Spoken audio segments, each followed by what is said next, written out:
Mesdames, Messieurs, bonjour et bienvenue dans la capitale pour la première partie justement de la revue de la presse. Alors qu'on est en pleine mouvance de la fête de la femme, le quotidien Capitaux Public Cameroun Tribune présente la touche des Amazones de l'Assemblée nationale. Le journal de Marie-Claire Nana fait savoir qu'elles ont progressivement gagné leur place au sein de la représentation nationale où elles constituent aujourd'hui 33% des effectifs, soit 61 sièges et au-delà du nombre. Les électeurs et même leurs collègues masculins leur reconnaissent des qualités particulières dont une plus grande proximité avec la base. Allez en page 7 à 9 de Cameroun Tribune ce matin. Human Rights Watch n'a pas honte de mentir tous les jours contre le Cameroun. Question à la une de Réalité Plus. L'ONG interdite d'activité au Cameroun ventile des fausses nouvelles contre notre pays et sur des meurtres imaginaires perpétrés par l'armée le 1er mars à Eban dans le sud-ouest Cameroun. Faux et encore faux retorque le journal de Paul Ngouaré Kindi. Il s'agit d'un bouclage de l'armée qui a permis de neutraliser un terroriste et d'interpeller 35 suspects. Le rapport de Human Rights Watch est un mensonge de trop contre le Cameroun. Le quotidien fait savoir que cette ONG a reçu de certains terroristes camerounais établis à l'étranger la somme de 2 millions de dollars américains pour saboter le Cameroun à l'international.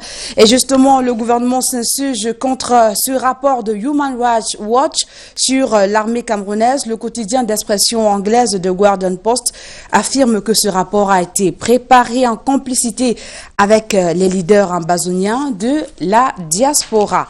Informateur parle du même rapport de Human Rights Watch en page 3 et on peut lire que cette ONG, organisation non gouvernementale, aurait reçu plus d'1 milliard de francs CFA pour ternir l'image de l'armée camerounaise. La même information bat également la une de Sans Détour ce matin. Pernicieuse coalition entre Human Rights Watch et l'ambassade américaine au Cameroun en demandant l'ouverture d'une enquête indépendante sur les accusations de viol contenues dans le rapport de cette ONG à propos d'une descente de l'armée camerounaise à Ebam. La chargée d'affaires de l'ambassade américaine à Yaoundé tombe le masque d'une vicieuse complicité. La chargée d'affaires de l'ambassade des États-Unis, justement, complice de la grossière manipulation. La question est à la une du bi-hebdomadaire La Météo qui fait savoir que les derniers témoignages de cette ONG sur des exposés de l'armée dans le sud-ouest sont un tissu de mensonges au bénéfice des terroristes.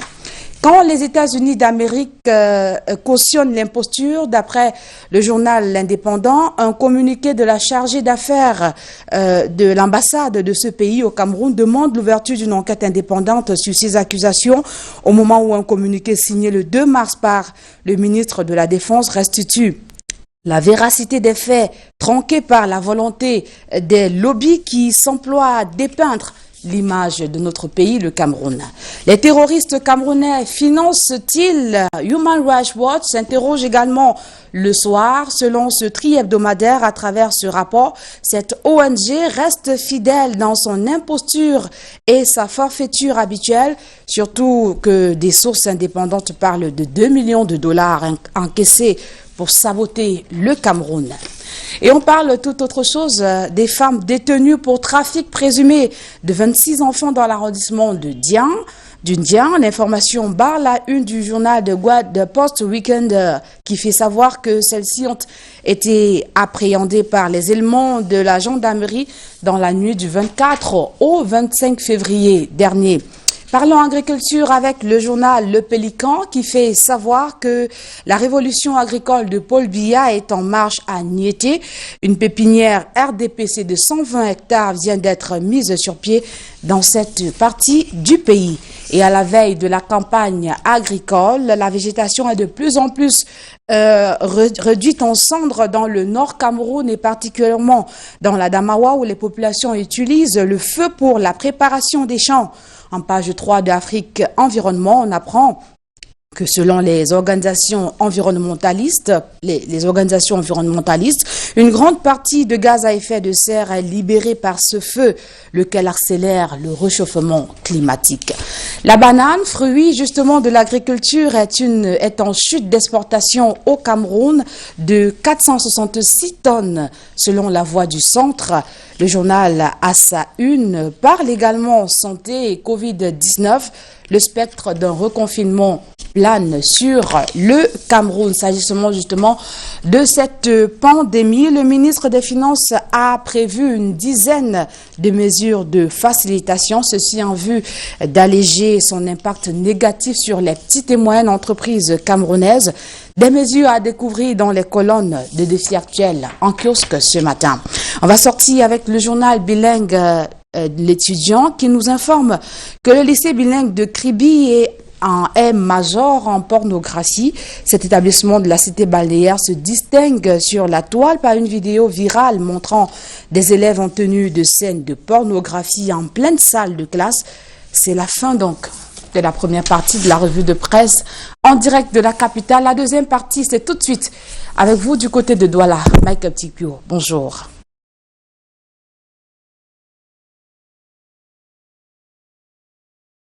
Le quotidien qui paraît à Douala nous parle de cette sortie du délégué, du gouverneur plutôt de la région du Sud il y a quelques jours, s'adressant au délégué régional du ministère des Enseignements secondaires au sujet de l'adresse du président de la République aux jeunes le 11 février, le 10 février pour être plus précis, 10 février dernier, le gouverneur de la région du Sud qui parle d'une sorte de désintérêt des jeunes au sujet du discours du président de la République et enjoint donc au délégué régional des enseignements secondaires de tout faire effectivement pour évaluer les élèves sur cette adresse du président de la République à la jeunesse. Et le messager y voit une confirmation de la déconnexion entre Paul Biya et les jeunes de son pays. Le journal écrit: c'est un secret de polichinelle de dire de nos jours que le président de la République n'est pas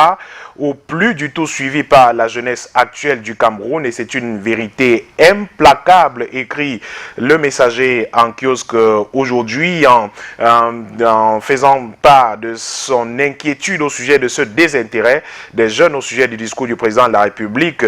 La recommandation du chef de la région du Sud fait donc jaillir au moins deux faits majeurs. D'abord, d'avis des pédagogues, il n'est pas censé poser un tel acte, c'est-à-dire indiquer sur quoi les enseignants doivent interroger leurs élèves, mais l'ayant déjà fait, il se dégage de sa recommandation.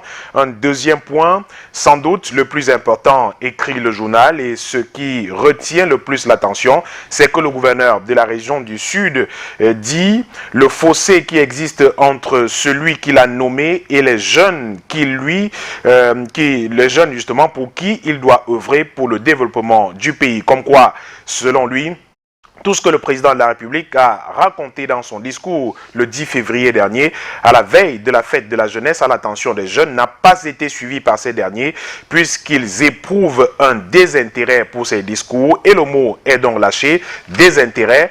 Conclut le quotidien Le Messager en kiosque ce jour. Le pied de une de ce journal parle des élections à la Confédération africaine de football et des manœuvres en cours en ce moment. Le journal parle d'une possibilité de consensus. La FIFA sur la pelouse glissante de ce consensus justement. On parle de plus en plus du Sud-Africain Patrice Motsepe qui serait porté à la tête de la CAF. Le Sénégalais Augustin Senghor qui serait donc son premier vice-président, et le Mauritanien Ahmed Yahya, deuxième vice-président. Quant à l'Ivoirien Jacques Anouma, il aurait un poste de conseiller spécial du président, un compromis qui risque de connaître un échec retentissant, écrit le journal, qui annonce de l'électricité dans l'air.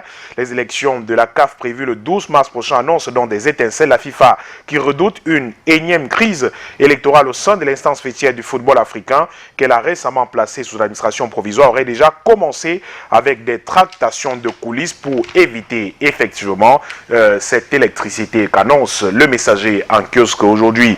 La nouvelle expression parle du retour du Covid-19 au Cameroun, cette pandémie qui continue de semer la terreur au sein de la population camerounaise avec le nombre de contaminations à la hausse. Mais le journal se pose une question fondamentale à sa une ce matin. Mais pourquoi le gouvernement hésite à imposer les mesures barrières comme ce fut le cas il y a un an, alors que le ministère de la Santé donne des informations alarmistes sur le retour en force de cette pandémie? Les pouvoirs publics traînent à prendre les mesures fermes qui avaient pourtant fait leur preuve l'an dernier. Mais pourquoi, s'interroge le journal qui rappelle que le 18 mars 2020, alors que le Cameroun n'avait enregistré que quelques cas positifs sur son sol, sur haute instruction du président de la République, le Premier ministre qui avait eu une séance de travail la veille avec des membres du gouvernement avait décidé des mesures fortes dans le cadre de la lutte contre le Covid-19. 13 mesures ont donc été prises par le gouvernement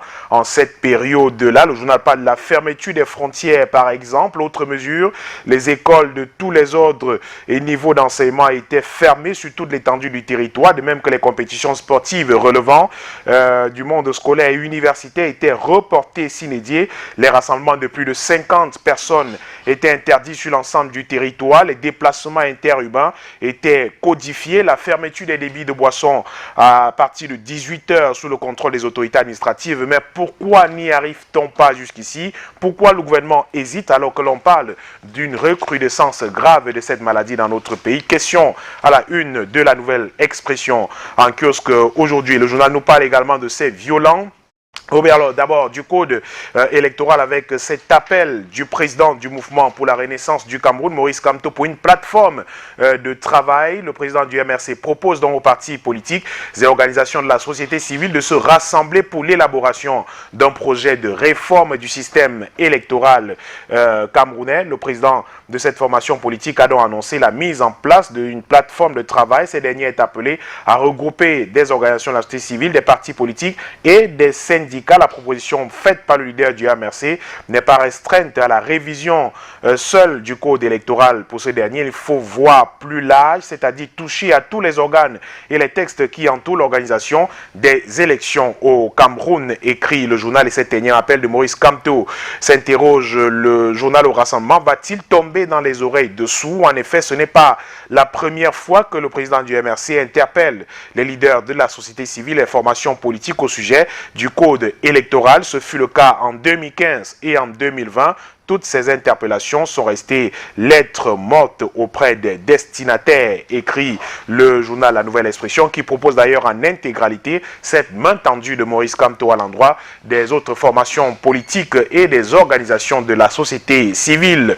Le Nord-Ouest nous intéresse également ce jour avec La Nouvelle Expression qui nous parle de ces violents affrontements à Kumbo dans la région du Nord-Ouest du Cameroun. L'opération baptisée Mbui 1 qui a duré 8 jours a permis de neutraliser plusieurs combattants sécessionnistes et de démanteler une fabrique d'armes traditionnelles ainsi qu'un camp d'entraînement des forces séparatistes dans la région du nord-ouest du Cameroun. Le bilan est lourd, des forces séparatistes ou alors des combattants séparatistes neutralisés, des armes saisies.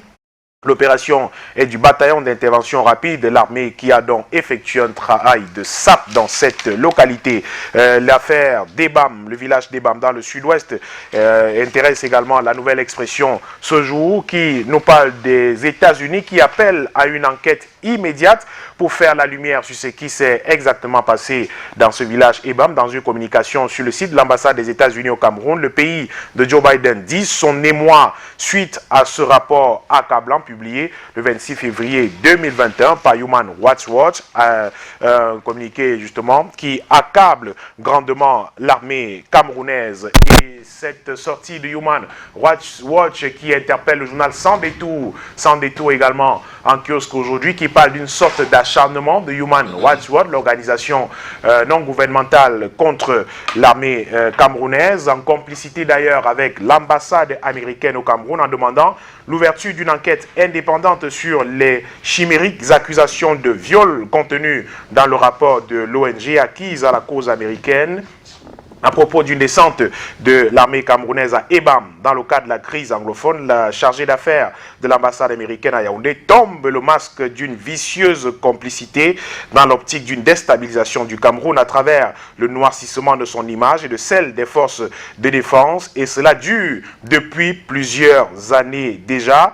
La vérité du terrain est donc rétablie par un communiqué du ministère de la Défense qui dit tout sur ce qui s'est exactement passé dans cette localité, dans ce village Ebam, situé dans la région du sud-ouest du Cameroun. The Guardian Post, également en kiosque ce jour, parle aussi de cette affaire. Le quotidien d'expression anglaise parle justement du gouvernement qui réagit à la suite de la sortie de Human Rights Watch au sujet de fausses accusations de viol et de violence sur les populations civiles lors d'une descente musclée à Ebam. Le gouvernement, à travers le ministère de la Défense, parle d'une opération propre qui a permis de mettre hors d'état de nuire des combattants séparatistes dans cette partie du pays. Eh bien, le rapport de Human Rights Watch est donc entièrement rejeté par le ministère de la Défense qui livre sa vérité, la véracité des faits justement à retrouver également dans un communiqué publié en intégralité dans le quotidien anglophone de Guardian Post en kiosque ce jour. Merci Mike Atipke pour cette revue de presse et on se retrouve demain à la même heure, si Dieu le veut. Merci, ce sera le même plaisir, monsieur. Plaisir partagé. Allez, c'est sûr, à l'instant, ils sont très nombreux qui nous regardent du côté de Yaoundé là-bas et sous le ciel de Yaoundé. Très heureuse ce matin, eh bien, c'est Madame Olémé Placide, ma mère, oui, Madame Olémé Placide, oui, qui est à Yaoundé. Elle a un an de plus ce matin. Joyeux anniversaire à vous de la part de l'abbé Christian Moundan, oui, l'abbé Christian Moundan. Et du côté de Douala, vous souhaitons joyeux anniversaire, Madame Olémé Placide, du côté de Yaoundé. Happy birthday to you. Ouais. Il est très sympathique, l'abbé Christian Mounda. Ah oui, j'imagine. Ouais, c'est quelqu'un qui a le cœur sur la main. Il faut en avoir justement du cœur pour se souvenir des anniversaires des autres, pour leur faire un coucou, on dirait d'une émission comme Canal Matin. Ouais, je suis sûr que tous ces oies du côté de Pékaouid là-bas, en allant à cette rencontre, retrouvent le réconfort. Ouais. Exact. Parce qu'il faut le dire, hein, oui. on a des prêtres et des prêtres. Hein, excusez-moi, on a des prêtres qui sont chiches. Thierry. Oui, il faut le dire. Qui ne savent pas partager. Mais il y en a qui, même quand ils n'ont rien dans la poche, qui font des efforts pour pouvoir donner à ces ouailles parce qu'ils savent qu'ils n'en ont rien. Après, il n'est pas toujours question d'argent quand on parle de partage. Oui, partager, c'est apporter de l'amour, qu'ils soient prêts à les écouter, même s'ils sont en repos, que quand vous arrivez, qu'ils disent pas que je suis en train de dormir, vraiment, laissez-moi me reposer, qu'ils se lève de son sommeil, qui viennent vous écouter parce qu'il sait que c'est un sacerdoce. Il a dit oui, je veux accompagner ces ouailles, oui, le Seigneur l'a choisi, et encore du courage et bravo à vous, l'abbé. C'est bien ce que vous faites. Oui. Allez, on se prend une pub? Oui, faisons ça, je veux bien. On y va.